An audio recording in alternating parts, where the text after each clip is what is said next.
Ciao ragazzi, oggi vedremo un confronto tra una berretta 92X Performance originale e la mia berretta 92X Performance. Non essendoci alcun segreto, vedremo nel dettaglio quali sono i componenti aftermarket che vale la pena acquistare ed eventuali piccole modifiche da fare su quest'arma. Cominciamo subito. La prima differenza lampante che vediamo sono subito le guancette. Beretta 92X viene fornita con due tipi di guancette di serie. Questa guancetta slim che abbiamo montato ed una guancetta un po' più larga con un leggero dorsale che va ad aiutarci a variare eventualmente, per chi gradisce di più, un attimino l'inclinazione dorsale della pistola.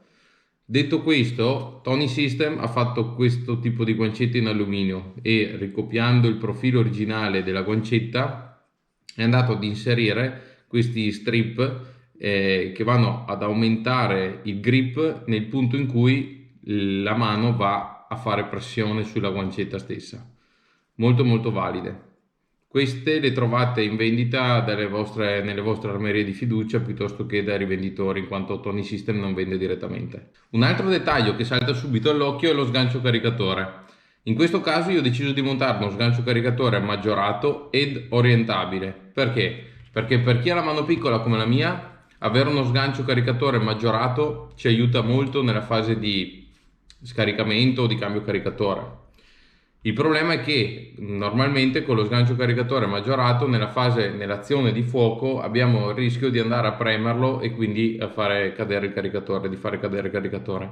In questo caso, potendolo orientare, riusciamo a metterlo in un punto in cui non ci dia fastidio durante l'azione di fuoco, mantenendo il vantaggio che abbiamo nello sganciarlo. Questo sgancio caricatore orientabile lo troviamo disponibile sulle shop di Beretta, sul sito ufficiale Beretta, come componente aftermarket insieme agli altri componenti che vedremo poi. Bene, cominciamo ora a guardare all'interno della pistola. Quindi prendo la mia 92X.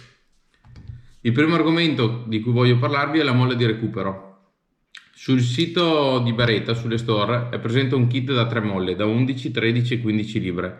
Io personalmente utilizzo una molla da 9 libre, che sarà disponibile a brevissimo, probabilmente già in questi giorni. Detto questo, la scelta della molla, mi raccomando, deve essere fatta sulla base di alcuni test, non a priori. Quindi vi invito, come avevo già fatto in altri video, magari lo rifaremo in altri ancora. Vista la complessità dell'argomento, magari vedremo di andare ad analizzare, a fare delle prove per spiegarvi come fare a scegliere la molla corretta per la vostra arma. Proseguendo poi, cominciamo a parlare dello scatto. Personalmente io lucido tutti i componenti dello scatto che sono soggetti a contatto e sfregamento. Quindi la leva di collegamento, il SER nei punti di contatto con il cane e la leva di collegamento che c'è fra la molla ed il cane. Il cane sembrerebbe, a prima vista, sembrerebbe uguale a quello della 92X originale. In realtà è un cane diverso, questo è il cane match. Il dettaglio lo vedremo in un video molto approfondito dove vedremo il perché montare questo cane a livello tecnico. Vedremo la differenza di come è costruito e la differenza che tradotta in millimetri sull'azione di fuoco del grilletto. Riprendendo in mano la parte superiore dell'arma, il carrello, vi ricordo una raccomandazione che avevo fatto nel video dello smontaggio.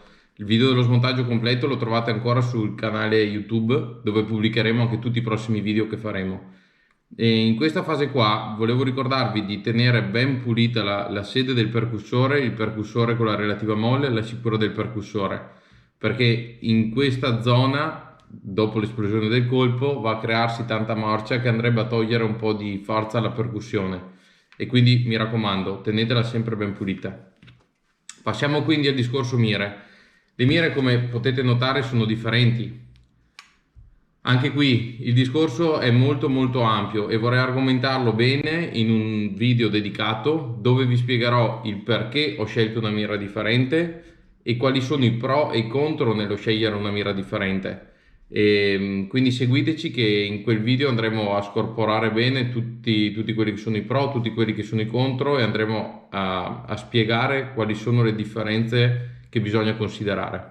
Prima di concludere, un altro argomento che è molto importante e viene spesso sottovalutato è quello della lubrificazione dell'arma, perché non è importante mettere tanto olio che poi trafila, ci sporca le mani, ci viene a mancare la presa durante l'azione di fuoco.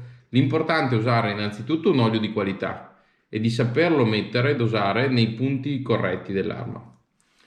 Detto questo, tutto quello che abbiamo visto oggi è disponibile sulle store, sulle store di Beretta, fatta eccezione per le guancette di Tony System che sono disponibili da rivenditori o da armerie, le vostre armerie di fiducia.